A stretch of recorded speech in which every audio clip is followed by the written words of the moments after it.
Hello, ladies and gentlemen. Welcome to Audio Rain Books. I am very happy to share with you. If you like this audiobook, please subscribe and support my channel and leave comments. Let's move on to the book. The book in 3 sentences.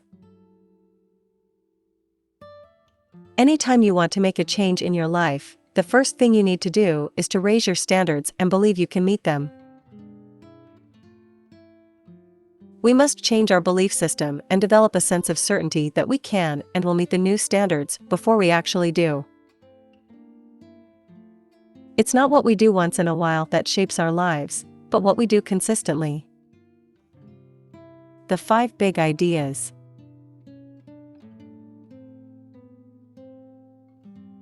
The 3 decisions that control your destiny are: 1. Your decisions about what to focus on.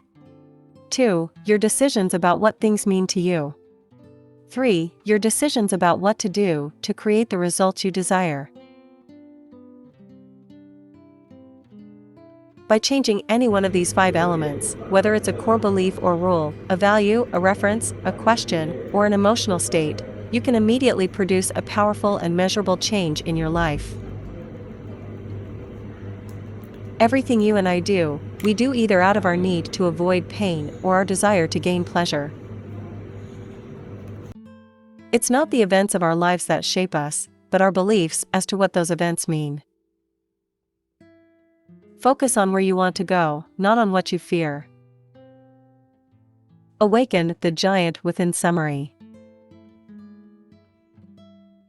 Anytime you sincerely want to make a change, the first thing you must do is to raise your standards and believe you can meet them.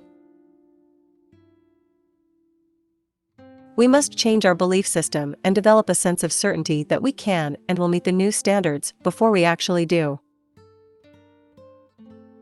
In life, lots of people know what to do, but few people actually do what they know. In essence, if we want to direct our lives, we must take control of our consistent actions. It's not what we do once in a while that shapes our lives, but what we do consistently. It's in your moments of decision that your destiny is shaped.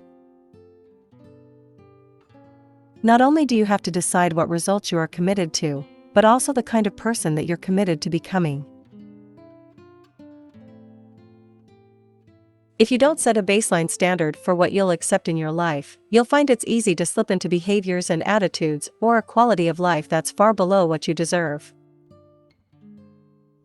If you truly decide to, you can do almost anything. The ultimate success formula, which is an elementary process for getting you where you want to go.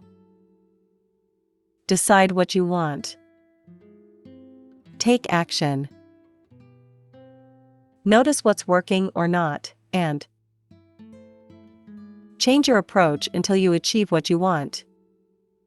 Making a true decision means committing to achieving a result, and then cutting yourself off from any other possibility. The 3 decisions that control your destiny are: your decisions about what to focus on. Your decisions about what things mean to you. Your decisions about what to do to create the results you desire. It's likely that whatever challenges you have in your life currently could have been avoided by some better decisions upstream. Your master system comprises 5 components: your core beliefs and unconscious rules, your life values, your references, the habitual questions that you ask yourself, the emotional states you experience in each moment.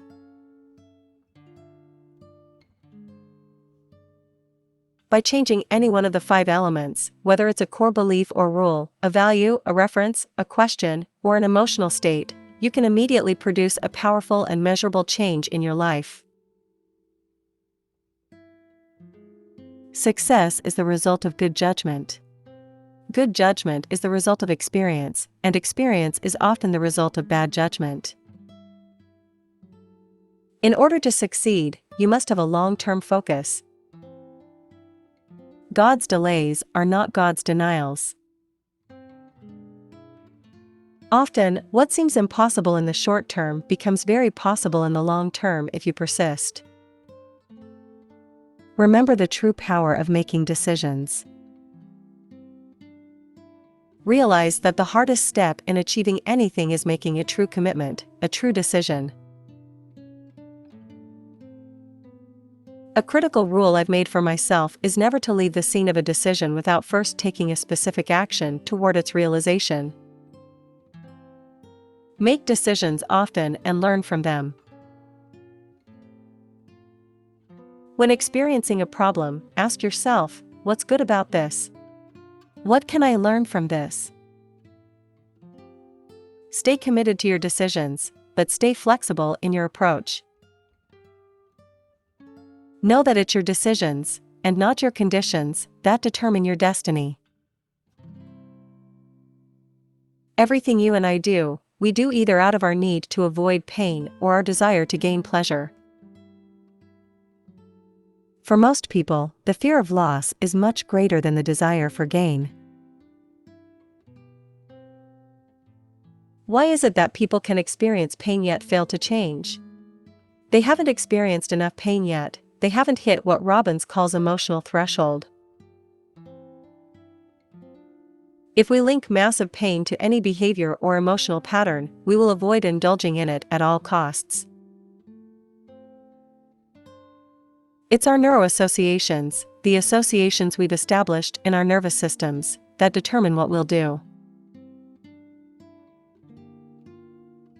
Anytime we're in an intense emotional state, when we're feeling strong sensations of pain or pleasure, anything unique that occurs consistently will become neurologically linked.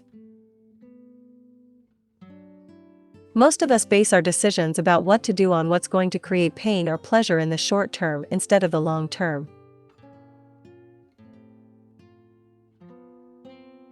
It's not actual pain that drives us, but our fear that something will lead to pain.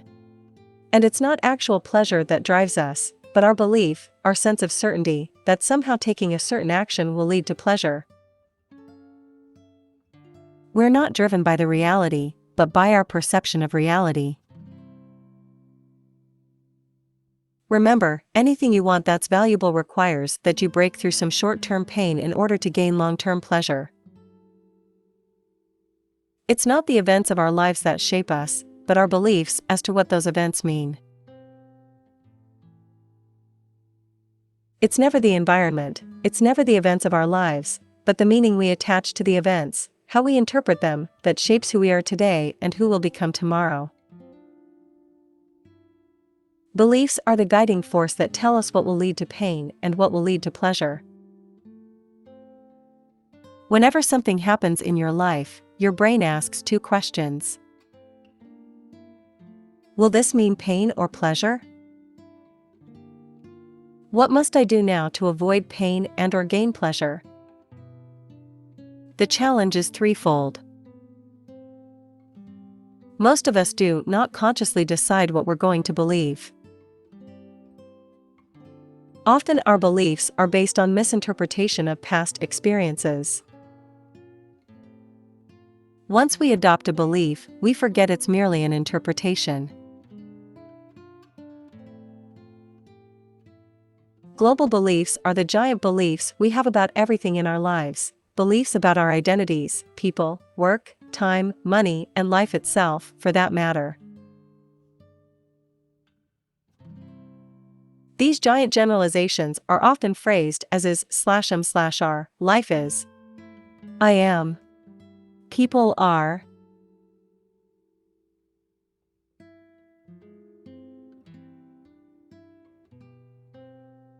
If you can think of an idea as being like a tabletop with no legs, you'll have a fair representation of why an idea doesn't feel as certain as a belief.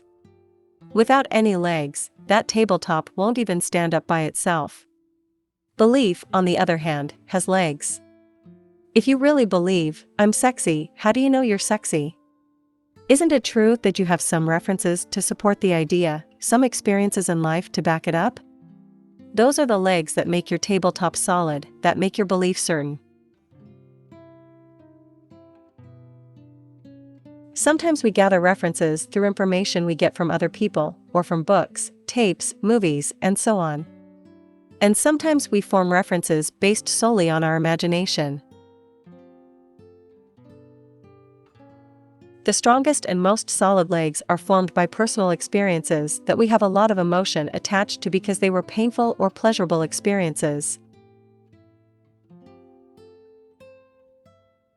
If you develop the absolute sense of certainty that powerful beliefs provide, then you can get yourself to accomplish virtually anything, including those things that other people are certain are impossible. The most effective way is to get your brain to associate massive pain to the old belief. New experiences trigger change only if they cause us to question our beliefs. Remember, whenever we believe something, we no longer question it in any way. If you question anything enough, eventually you'll begin to doubt it. I've classified beliefs into 3 categories: opinions, beliefs, and convictions. An opinion is something we feel relatively certain about, but the certainty is only temporary because it can be changed easily. A belief, on the other hand, is formed when we begin to develop a much larger base of reference legs, and especially reference legs about which we have strong emotion.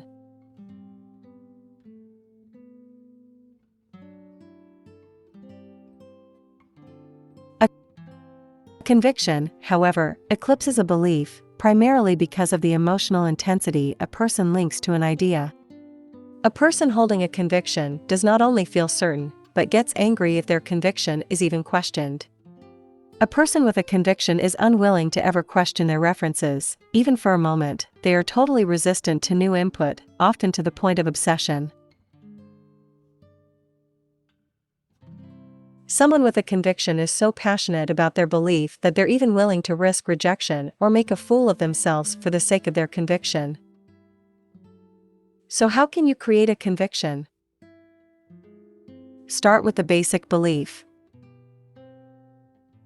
Reinforce your belief by adding new and more powerful references.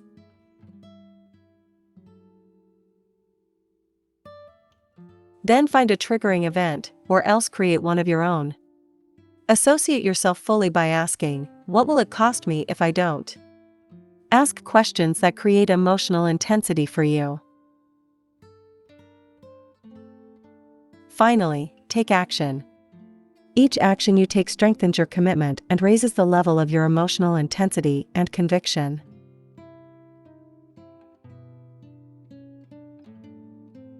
The way to expand our lives is to model the lives of those people who are already succeeding. It's just a matter of asking questions. What do you believe makes you different? What are the beliefs you have that separate you from others? At the end of each day, I ask myself these questions. What have I learned today? What did I contribute or improve? What did I enjoy?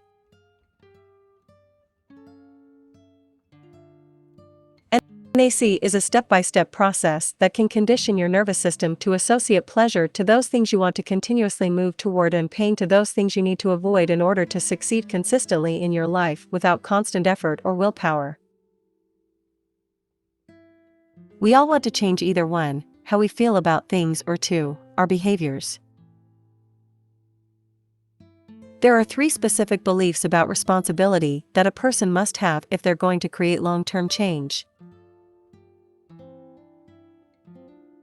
First, we must believe something must change, not that it should change, not that it could or ought to, but that it absolutely must. Second, we must not only believe that things must change, but we must believe, I must change it. Third, we have to believe, I can change it. Each time we experience a significant amount of pain or pleasure, our brains search for the cause and record it in our nervous systems to enable us to make better decisions about what to do in the future. Anytime you experience significant amounts of pain or pleasure, your brain immediately searches for the cause. It uses the following 3 criteria. Your brain looks for something that appears to be unique. Your brain looks for something that seems to be happening simultaneously. Your brain looks for consistency. So often we blame the wrong cause, and thereby close ourselves off from possible solutions. The difference between acting badly or brilliantly is not based on your ability, but on the state of your mind and/or body in any given moment. Emotion is created by motion. Focus on where you want to go, not on what you fear. Our ability to change the way we feel depends upon our ability to change our submodalities. You've got to be in a determined state in order to succeed. I began to realize that thinking itself is nothing but the process of asking and answering questions. Quality questions create a quality life. A genuine quality of life comes from consistent, quality questions. Questions accomplish 3 specific things. Questions immediately change what we're focusing on and therefore how we feel. Questions change what we delete. Questions change the resources available to us. You and I can change how we feel in an instant, just by changing our focus. One of the ways that I've discovered to increase the quality of my life is to model the habitual questions of people I really respect. The words you habitually choose also affect how you communicate with yourself and therefore what you experience. People with an impoverished vocabulary live an impoverished emotional life. People with rich vocabularies have a multi-hued palette of colors with which to paint their experience, not only for others, but for themselves as well. Simply by changing your habitual vocabulary, the words you consistently use to describe the emotions of your life, you can instantaneously change how you think, how you feel, and how you live. If we want to change our lives and shape our destiny, we need to consciously select the words we're going to use, and we need to constantly strive to expand our level of choice. Setting goals is the first step in turning the invisible into the visible, the foundation for all success in life.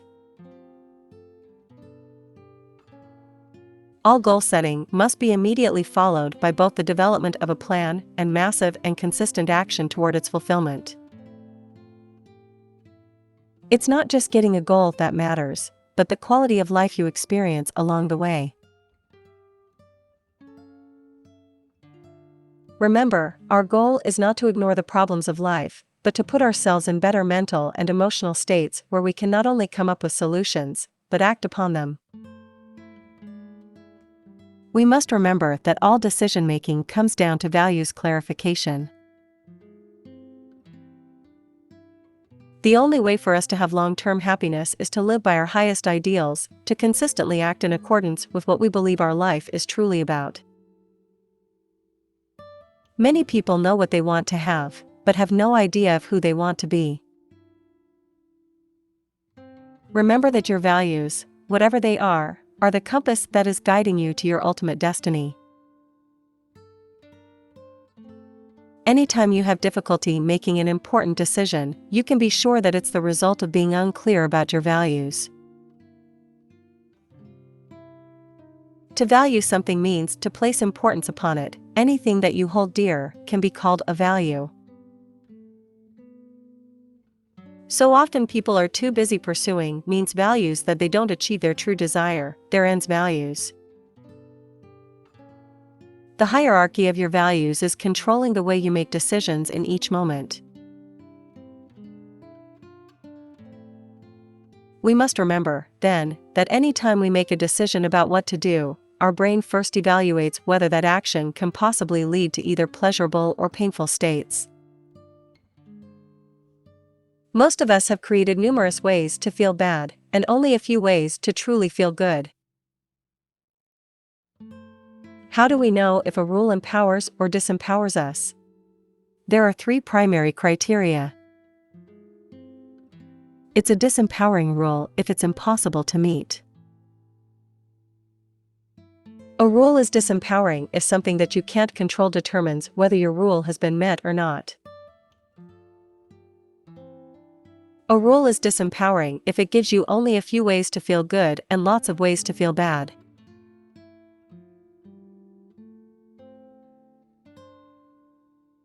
Once we design our values, we must decide what evidence we need to have before we give ourselves pleasure. We need to design rules that will move us in the direction of our values, that will clearly be achievable, using criteria we can control personally so that we're ringing the bell instead of waiting for the outside world to do it. If you ever feel angry or upset with someone, remember, it's your rules that are upsetting you, not their behavior. The must and the must never rules are threshold rules, the should and should never rules are personal standard rules. Design your rules so that you're in control, so that the outside world is not what determines whether you feel good or bad. Set it up so that it's incredibly easy for you to feel good, and incredibly hard to feel bad.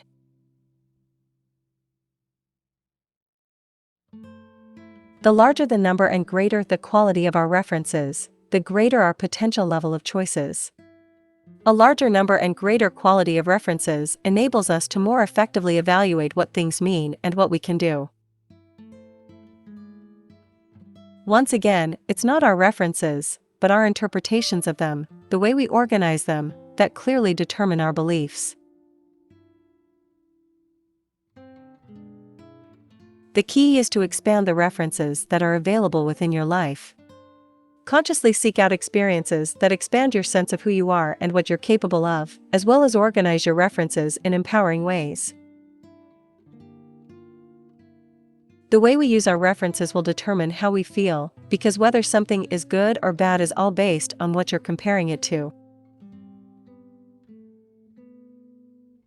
You are not even limited to your own personal experiences as references. You can borrow the references of other people.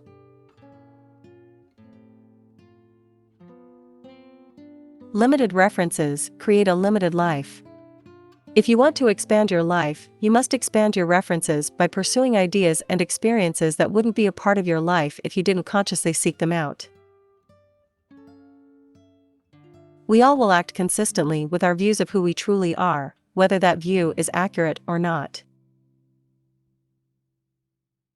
As we develop new beliefs about who we are, our behavior will change to support the new identity.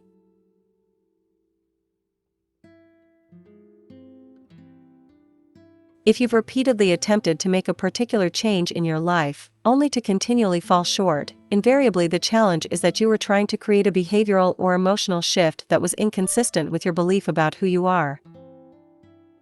Recommended reading. If you like Awaken the Giant Within, you may also enjoy the following books. How to Win Friends and Influence People by Dale Carnegie. Secrets of the Millionaire Mind by T. Harv Eker. Think and Grow Rich by Napoleon Hill. Other books by Anthony Robbins. Notes from a Friend, a quick and simple guide to taking charge of your life.